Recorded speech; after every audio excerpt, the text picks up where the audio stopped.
오늘 본문의 말씀 제목은 이겁니다. 너희는 세상의 빛이라. 나는 세상의 빛이다. 이런 말씀으로 함께 은혜 나누기를 원하는데요. 오늘 본문 말씀 마태복음 5장 말씀을 잘 표현한 어린이 찬양이 있습니다.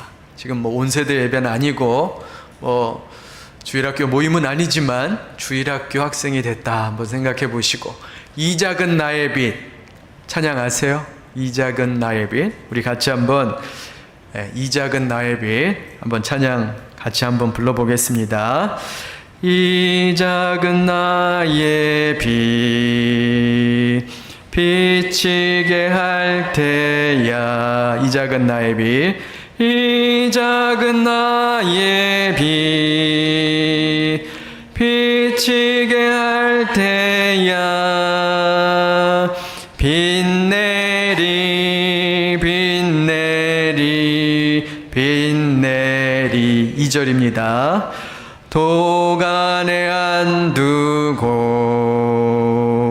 비치게 할 때야. 도간에 안두고 도간에 안두고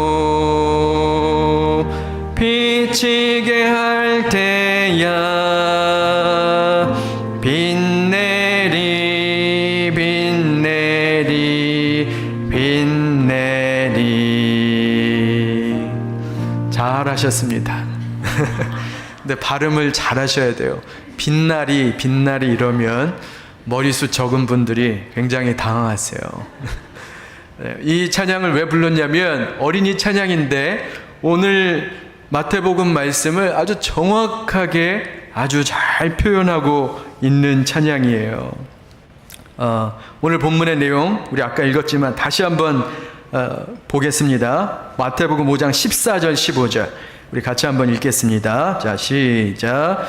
너희는 세상의 빛이라. 산 위에 있는 동네가 숨겨지지 못할 것이요, 사람이 등불을 켜서 말 아래에 두지 아니하고 등경 위에 두나니 이러므로 집안 모든 사람에게 비치느니라. 자, 예수님이 말씀하시는데 산 위에 있는 동네가 숨겨지지 못할 것이요. 뭐냐면 높은 곳에 있는 동네는 눈에 잘 띈다는 거예요. 우리 이 지역으로 따지면 우리 힐스테이트 6단지 아니면 이제 부천대학교 건물 높은 곳에 있잖아요. 그러니까 멀리서 봐도 눈에 잘 띈다는 겁니다.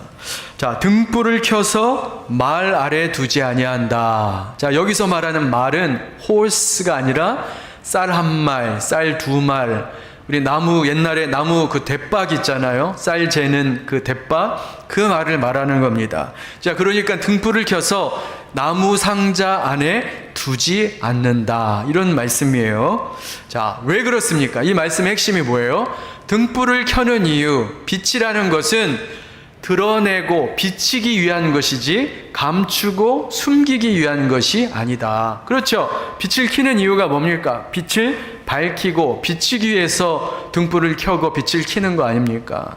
지금 그 말씀을 예수님이 하고 계시는데, 예수님이 저와 여러분이 바로 우리 교회, 우리 성도가 세상에 대해서 이렇게 비치는, 드러나는 세상의 빛이다. 이렇게 우리에게 말씀하고 있는 거예요.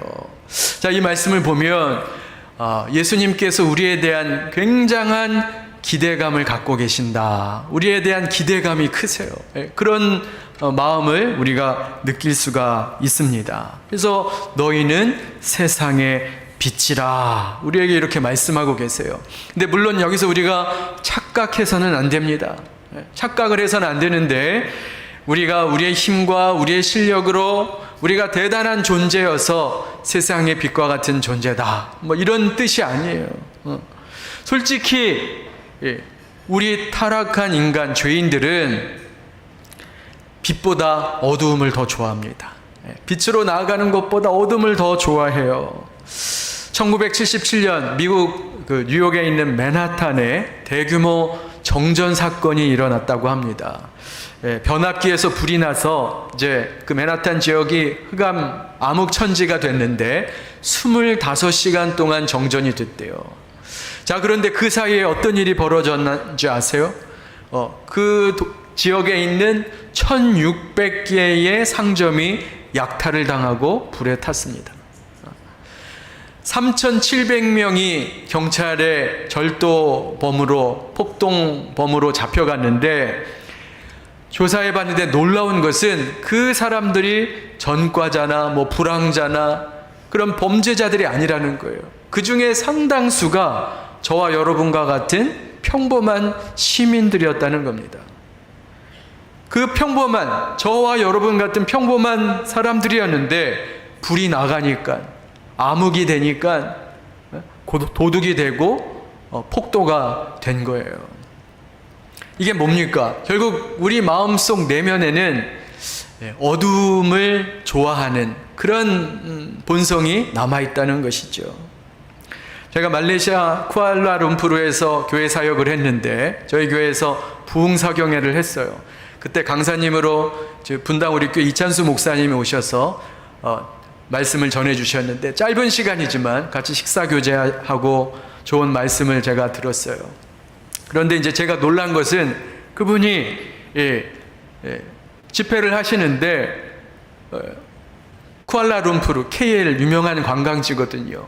그런데 부흥 집회만 인도하시고 관광이나 쇼핑이나 이런 것들을 일체하지 않으시는 거예요. 이제 보통은 이제 KL이 유명한 관광지니까 사람들이 오면 거기 구경도 하고 쇼핑도 하고 이러는데 전혀 그런 걸 안 하시는 거예요. 그래서 제가 여쭤봤어요. 왜 그러시냐 이렇게 여쭤봤더니 그때 사모님 없이 혼자 오셨거든요. 그러면서 하시는 말씀이 해외나 이렇게 타지나 여행지를 가면 행동거지를 훨씬 더 조심한다는 겁니다. 훨씬 더 조심한다는 거예요. 시험 들지 않게 더 행동거지를 조심한다는 거예요. 그런데 그 말이 목회자로서 너무 제가 이해가 잘 되는 거예요. 왜냐하면 우리들 마음속에, 모든 사람들 마음속에 삐뚤어지고 일탈하고 싶은 마음이 다 있는 거예요. 저도 마찬가지죠. 제가 여기 소사 지역에 있을 때는 행동거지, 옷차림까지도 신경을 많이 씁니다. 운동할 때 반바지 입는 거 빼고는 제가 밖에 출입할 때, 밖에 나갈 때 반바지를 입는 경우가 거의 없어요. 항상 그냥 단정하게 옷을 입으려고 하지요. 행동거지에 신경을 많이 쓰게 되는 겁니다. 자, 그런데 이 부천 소사 지역을 떠나서 다른 지역에 가면 어떻게 돼요? 마음이 좀 풀어지고 느슨해지죠. 그게 사람의 본 마음입니다. 그래서 뭔가 우리에게는 이런 일탈하고 삐뚤어지고 싶은 마음이 있는 거예요. 그래서 여러분 어디 가실 때는, 특히 여행지를 가실 때는 부부 동반으로 가시기 바랍니다. 부부 동반으로 가세요. 그래서 우리가 우리의 연약함을 알고 미리미리 조심하는 게 필요한 거예요. 여하튼 이렇게 우리는 본능적으로 빛을 좋아하기보다는 어둠을 좋아하는 그런 존재예요. 자, 그런 우리가, 어둠을 더 좋아하는 우리가 어떻게 이 세상에 빛이 될 수 있는가? 빛이 될 수 있는가? 어떻게 빛이 될 수 있었는가? 마태복음 4장 16절 17절 말씀입니다. 우리 같이 한번 읽겠습니다. 자, 시작. 흑암에 앉은 백성이 큰 빛을 보았고 사망의 땅과 그늘에 앉은 자들에게 빛이 빛이었도다 하였느니라. 이때부터 예수께서 비로소 전파하여 이르시되 회개하라, 천국이 가까이 왔느니라 하시더라. 자, 원래 우리는 어떤 존재였는가? 흑암 가운데 살았던 존재요. 사망의 그늘에 앉아 있었던 존재였다는 거예요. 저와 여러분은 흑암, 어둠 속에 있었던 자인데, 그런데 그런 우리에게 예수 그리스도의 빛이 비치었다. 예수 그리스도의 빛이 우리에게 비치었다는 거예요. 그 생명의 빛, 그 예수의 빛이 우리에게 들어온 것입니다. 사도 바울은 그 빛을 물리적인 빛으로 경험했어요. 사도 바울이 다메섹을 향해 가고 있었어요. 가서 그리스도인 예수 믿는 자들을 붙잡아서 감옥에 쳐넣으려고 가고 있었습니다. 그런데 그 길을 가던 중에 하늘에서 강렬한 빛이 사도 바울에게 비쳤어요. 그것은 햇볕보다도 더 강한 빛이었습니다. 예수의 빛, 생명의 빛이 바울에게 비춰졌을 때 바울이 그 앞에 고꾸라지고 바울 안에 있던 어두움을 몰아내고 바울이 새롭게 변화되는 역사가 일어난 거예요. 저와 여러분도 마찬가지죠. 우리가 어떻게 이 자리에 앉아 있습니까? 예수 그리스도의 빛을 우리가 받았기 때문에 그래요. 예수 그리스도의 빛이 저와 여러분의 안에 있던 어두움을 몰아내고 죄와 사망의 권세로부터 우리를 자유케 하신 줄로 믿습니다. 그게 예수 그리스도의 빛의 능력이에요. 그러니까 우리 세상의 빛이 되어라 라는 이 말씀은 우리가 어떤 대단한 업적을 세우고 큰 일을 하라는 것이 아니라 우리 안에 계신 빛 되신 예수 그리스도를 잘 나타내라는 그런 하나님의 말씀입니다. 그래서 예수님의 빛이 우리 안에 큰 변화를 일으키셨어요. 우리의 삶을 변화시켰습니다. 어떤 변화를 행하셨는가? 첫 번째로 예수 그리스도의 빛이신 예수 그리스도로 말미암아 우리 안에 치유와 회복의 역사가 일어났다. 빛으로 우리를 치유하셨어요. 여러분, 이 빛에는 치료하는 능력이 있어요. 치료하는 능력이 있습니다. 제가 얼마 전에 뉴스를 보니까 우리 포항공대 연구팀이 실제로 의료기기를 지금 개발하고 있는데 빛으로 우리의 상처를 아물게 하고 치료하는 그러한 기술을 개발했다는 거예요. 여러분, 동물들은 그걸 압니다. 동물들이 아프거나 상처를 입으면 동물들은 먹지 않는데요. 우리 아플 때 먹는 존재는 인간밖에 없답니다. 동물들은 안 먹는데요. 그러면서 어떻게 하느냐? 자기 상처를 햇빛에 향하게 해서 햇빛에 닿게 하고 가만히 앉아 있는 거예요. 그래서 그 햇빛을 통해 상처를 치유한다고 합니다. 이게 동물들은 본능적으로 아는 거예요. 빛이 상처를 치료한다는 것을 아는 거예요. 마찬가지로 예수 그리스도의 빛은 어떤 능력이 있는가? 우리의 영혼과 우리의 마음의 상처와 아픔을 치유하고 회복하는 능력이 있는 줄로 믿습니다. 아까 우리가 읽은 요한복음 8장 12절 말씀인데 다시 한번 읽겠습니다. 자, 시작. 예수께서 또 말씀하여 이르시되 나는 세상의 빛이니 나를 따르는 자는 어둠에 다니지 아니하고 생명의 빛을 얻으리라.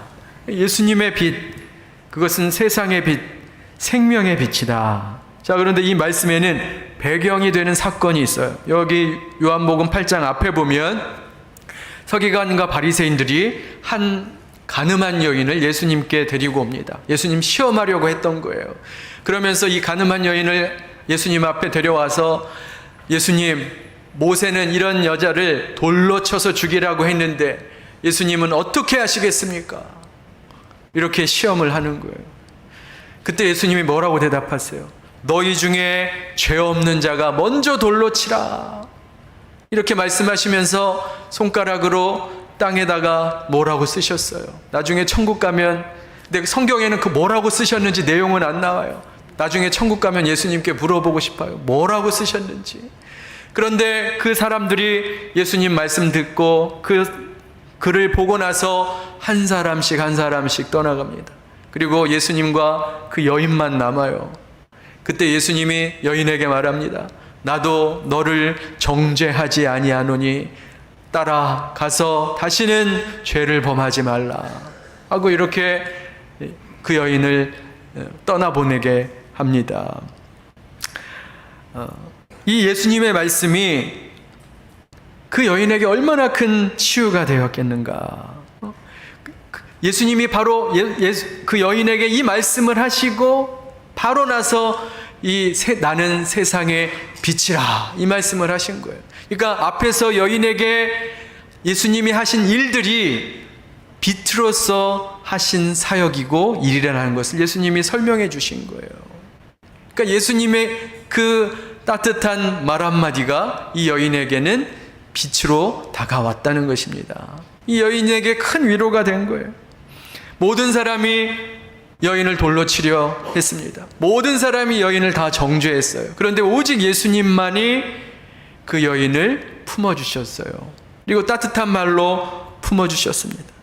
세상에 법과 윤리와 도덕은 여러분 죄를 드러내기만 해요. 죄의 결과에 대해서 벌을 주고 그 결과를 묻는 그런 역할만 합니다. 세상의 법과 윤리는 그래요. 그러나 예수님은 다르죠. 예수님은 빛이시기 때문에 빛이 가까이 가면 물론 죄악이 드러나요. 죄가 나타납니다. 그렇지만 죄를 드러내는 것으로 끝나는 게 아니에요. 예수님은 어떻게 하시느냐? 그 죄인의 마음을 돌이키고 새롭게 하고 변화시켜서 한 영혼을 치유하고 회복하는 줄로 믿습니다. 그게 예수님의 빛의 능력이에요. 여러분, 빛의 속성이 뭡니까? 따뜻한 봄날 햇빛을 쬐이면 어때요? 따뜻하죠. 빛은 밝습니다. 따뜻합니다. 이 여인은 그 예수님의 빛과 사랑을 경험한 거예요. 그리고 인해서 어떤 일이 벌어졌는가? 여인에게 없던 소망이 생겼어요. 살고자 하는 의지가 생겼습니다.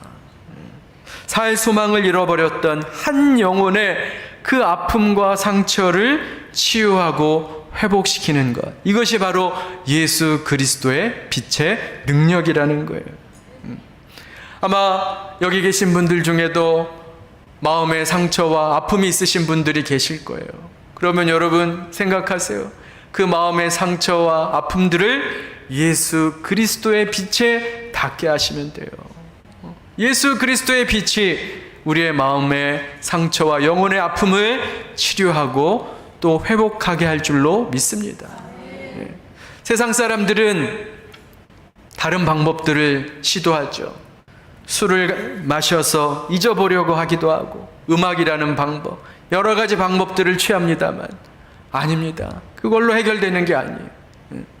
여러분, 마음에 상처와 아픔이 있다면 기도의 자리에 나오시기 바랍니다. 말씀의 자리에 나오시기 바라요.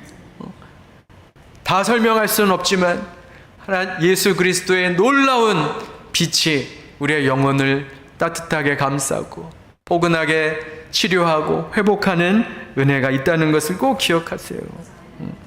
뿐만 아니라 예수님의 빛은 우리의 영혼을 치유할 뿐만 아니라 육체까지도 치유하는 능력이 있습니다. 말라기 4장 2절 말씀 우리 같이 한번 읽겠습니다. 말라기 4장 2절. 자, 시작. 내 이름을 경외하는 너희에게는 공의로운 해가 떠올라서 치료하는 광선을 비추리니 너희가 나가서 외양간에서 나온 송아지같이 뛰리라. 하나님이 주시는 약속의 말씀이에요. 치료하는 광선을 비추르니 너희의 상처를 싸매고 치유하고 회복시켜서 송아지같이 날뛰게 하리라. 우리 교회에 연약한 지체들이 많아요. 저희가 정말 함께 날마다 기도합니다. 새벽 기도 때 기도하고 수요 기도회 때 기도하고 금요 기도회 때 기도하고 모일 때마다 연약한 지체들을 위해서 기도하고 있어요. 포기하지 않고 기도하고 있습니다. 왜 그렇습니까? 우리에게 믿음이 있어요. 여호와 라파의 하나님이 허락만 하시면 치료의 강선을 비추사 우리 연약한 지체들의 질병을 깨끗하게 치료하실 줄로 믿습니다. 그걸 우리가 믿는 믿음이 있어요. 그래서 예수 그리스도의 빛에는 어떤 능력이 있느냐? 우리의 영혼을 치유하고 우리의 육체를 치유하는 능력이 있다. 이것을 우리는 기억합니다. 둘째로 그리스도의 빛에는 어떤 능력이 있는가? 우리의 인생을 인도하시는 능력이 있어요. 우리의 인생길을 인도하십니다. 시편 119편 105절 말씀 같이 한번 읽습니다. 자, 시작. 주의 말씀은 내 발의 등이요 내 길의 빛이니이다. 예수님의 빛은 어떤 빛이냐? 내 발 앞 한 걸음 한 걸음을 비추는 그런 호롱불과 그렇게 들고 가는 불이 뭐라고 하죠? 그 불과 같은 거예요. 그 한 걸음 한 걸음을 비추는 그 등과 같다는 거예요. 여러분, 우리가 1년 뒤, 10년 뒤의 일을 예측할 수가 없어요. 어떻게 알겠어요? 우리가 부르는 찬양처럼 내일 일은 난 몰라요. 하루하루 살아요. 여러분, 우리의 인생길을 한 걸음 한 걸음 하나님이 인도하시는 줄로 믿습니다. 그래서 여러분, 우리는 하루하루 주님 의지하면서 사는 거예요. 이스라엘 백성이 출애굽을 했어요. 가나안 땅을 가야 되는데 어디로 가야 할지를 모르는 겁니다. 광야를 지나가야 되는데 어디로 가야 할지 몰라요. 여러분, 사람이 길을 잃고 길을 잃어버리면 어떤 감정이 들까요? 두려움이죠. 제일 먼저 찾아오는 게 두려움이에요. 아이가 길을 잃어버리면 얼마나 두렵겠어요.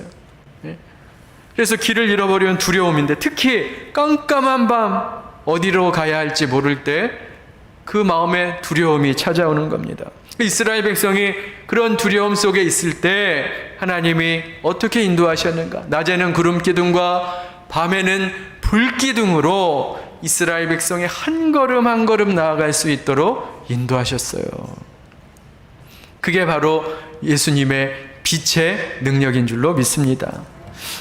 어제 토요일 날 우리 십교구 오목장 이 청소 봉사, 본당 청소를 하면서 이제 봉사를 했는데, 후에 식사 교제를 같이 했어요. 식사 교제를 같이 하는데 한 집사님이 이런 말씀을 하시는 거예요. 요즘은 믿는 사람이나 믿지 않는 사람이나 만나면 다 이런 얘기를 한다는 거예요. 뭐냐면 앞으로 뭘 하고 살아야 할지, 이런 의미겠죠. 뭘 먹고 살아야 할지 모르겠다. 뭘 해야 될지 모르겠다. 왜요? 세상이 너무 급변하니까, 너무 빠르게 변하니까 도대체 앞으로 어떤 시대가 펼쳐질지도 모르겠고 어떻게 거기에 살아남아야 될지 걱정과 염려가 많다는 뜻입니다. 세상이 너무 많이 빠르게 변하고 있어요. 미래가 예측하기가 어렵습니다. 우리 현실이 만만치 않아요. 그렇기 때문에 걱정과 두려움과 염려가 생깁니다. 참, 과학기술이 발달하고 문명이 고도화되면 이런 염려와 걱정이 없어질 줄로 알았는데 아니요, 더 심해지고 있어요. 더 불안과 염려, 걱정이 가중되고 있습니다. 그렇지만 여러분, 예수 믿는 성도는 여러분 미래에 대해서 너무 걱정하지 마시고 두려워하지 마시기 바랍니다. 예수 그리스도의 빛이 여러분의 인생 한 걸음 한 걸음을 인도하신다는 것을 꼭 기억하시기 바랍니다. 그게 우리 인생 살아오면서 경험한 것들이잖아요. 이스라엘 백성을 출애굽해서 가나안까지 인도하시는 그 능력의 하나님, 그 예수 그리스도의 빛, 하나님의 빛이 우리의 삶을 끝까지 책임지시고 인도하신다는 것을 꼭 믿으시기 바랍니다. 그래서 두 가지 말씀드렸어요. 예수 그리스도의 빛이 우리의 삶에 어떤 일을 하셨는가? 우리의 영혼과 육체를 치유하시고 또 우리의 인생을 한 걸음 한 걸음 인도하시는 그 예수 그리스도의 빛, 그것이 우리에게 베풀어진 은혜입니다. 이제 말씀을 맺고자 합니다. 그래서 말씀드렸죠. 너희는 세상의 빛이라 하신 이 말씀이 너희는 대단한 존재고 너희가 무슨 큰 업적을 세우고 너희가 뭔가 실력으로 능력으로 뭔가를 해내야 된다, 이런 업적에 대한 이야기가 아니라 내 안에 있는 예수 그리스도, 생명 되신 예수 그리스도, 그 예수 그리스도를 나타내고 드러내고 자랑하는 것이 바로 세상의 빛의 역할인 줄로 믿습니다. 그게 저와 여러분의 사명이에요. 제가 한 가지 여쭐게요. 그러면 여기서 이제 중요한 질문이 나오죠. 그러면 여러분 안에 빛 대신 예수 그리스도가 정말 계십니까? 아멘 소리가 확 줄어들으셨네. 여러분 안에 예수 그리스도가 계세요? 네. 우리 안에 예수 그리스도가 계십니다. 골로새서 1장 27절 말씀 같이 한번 읽습니다. 자, 시작. 하나님이 그들로 하여금 이 비밀의 영광이 이방인 가운데 얼마나 풍성한지를 알게 하려 하심이라. 이 비밀은 너희 안에 계신 그리스도시니 곧 영광의 소망이니라. 너희 안에 계신 그리스도시니 곧 영광의 소망이니라. 정말 우리 안에 빛 대신 예수 그리스도가 있다면 우리가 처음에 본 것처럼 그 빛은 반드시 드러나게 되어 있어요. 숨겨질 수가 없습니다. 빛은 반드시 나타나게 되어 있다는 거예요. 정말 내 안에 예수 그리스도가 있다면. 여러분, 직장생활 10년을 했는데 10년을 같이 일했는데 옆에 있는 동료가 내가 교회 다니는 성도라는 것을 모른다. 이거는 심각한 겁니다. 이웃으로 10년을 살았어요. 그런데 내가 부천평안교회 성도라는 것을 옆집 사람이 모른다. 이건 심각한 겁니다. 지금 말씀드렸잖아요. 내 안에 예수 그리스도가 있다면 그 빛은 반드시 나타나고 드러나게 되어 있다는 거예요. 어떻게 해서든지 그게 표가 납니다. 그게 말이든 행동이든 삶이든 그냥 느낌이든 저 사람은 딱 봐도 예수 믿는 것 같아. 뭐 느낌이든 어떤 방식으로라든 빛은 드러나게 되어 있는 거예요. 탈무드에 보면 이런 이야기가 나옵니다. 인간에게는 숨길 수 없는 것 3가지가 있대요. 재채기, 가난, 사랑이랍니다. 재채기 숨기기가 어렵죠? 가난 표가 납니다. 그런데 거기 포인트는 3번째예요. 재채기는 어떻게 해서든지 숨길 수 있어요. 가난도 포장할 수 있어요. 그러나 사랑은 반드시 표가 나게 되어 있다는 거예요. 그 탈무드 격언의 포인트는 3번째, 사랑에 있어요. 제가 청년부 사역을 해보면 확실히 그렇습니다. 사랑은요, 반드시 표가 나게 돼 있어요. 어느 날 자매가 얼굴이 환해졌어요. 얼굴이 너무 예뻐졌어요. 광채가 나요. 무슨 일이에요? 연애하는 거예요. 사랑에 빠졌어요. 남자 청년이 평소에 안 하던 샤워를 하루에 2번씩이나 하고, 거울 쳐다보지도 않았는데 거울을 달고 살고, 막 향수를 뿌리고, 갑자기 흥얼거리고 노래를 하고, 저놈이 미쳤나? 그 청년 엄마가 놀라는 거죠. 무슨 일이에요? 왜 그렇습니까? 사랑에 빠진 거예요. 그래서 사랑은 반드시 표가 나게 되어 있다는 겁니다. 사랑을 숨길 수 없는 것처럼 바로 우리 안에 있는 예수 그리스도의 빛도 반드시 표가 나게 되어 있다는 거예요.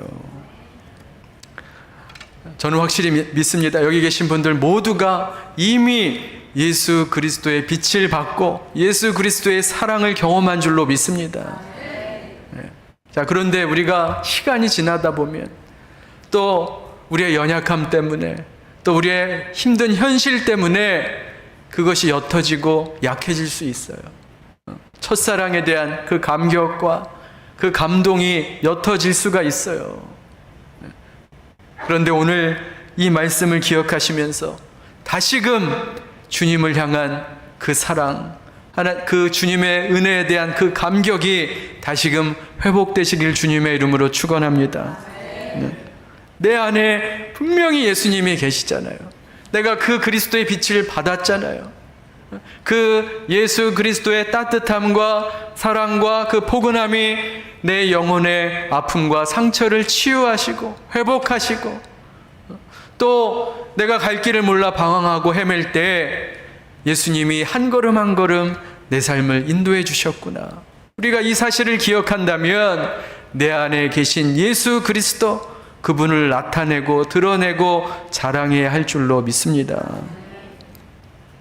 여러분, 세상을 한번 보세요. 세상에 동성애자들도 커밍아웃이라는 것을 하잖아요. 커밍아웃. 그런데 예수 믿는 사람이 예수 믿는다는 것을 드러내지 못하고 나타내지 못한다면 이거는 문제가 심각한 겁니다. 왜 나는 예수 믿는 사람이라고 말을 하지 못하는가?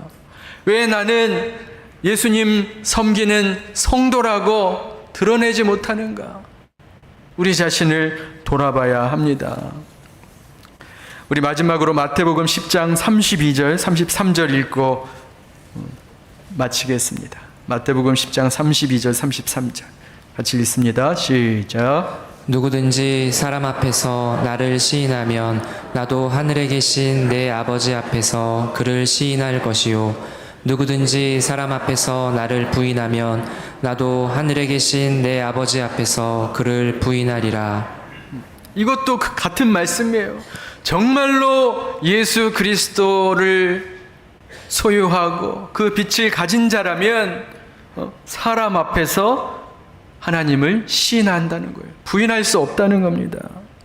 여러분, 자신의 인생을 돌아보세요. 나에게 베풀어 주신 하나님의 은혜, 예수 그리스도의 빛이 나의 영혼을 치유하고 내 육체의 병듦을 회복시켜 주시고 내 인생을 한 걸음 한 걸음 인도해 주셨던 그 하나님의 사랑을 우리가 기억한다면 그 사랑을 우리가 잊지 않고 세상에 나가서 내가 예수 믿는 사람이요, 내 안에 예수가 있어, 내 안에 예수 그리스도의 빛이 있어, 이렇게 나타내고 드러내고 증거하는 복된 성도의 삶을 다 사시기를 주님의 이름으로 축원합니다.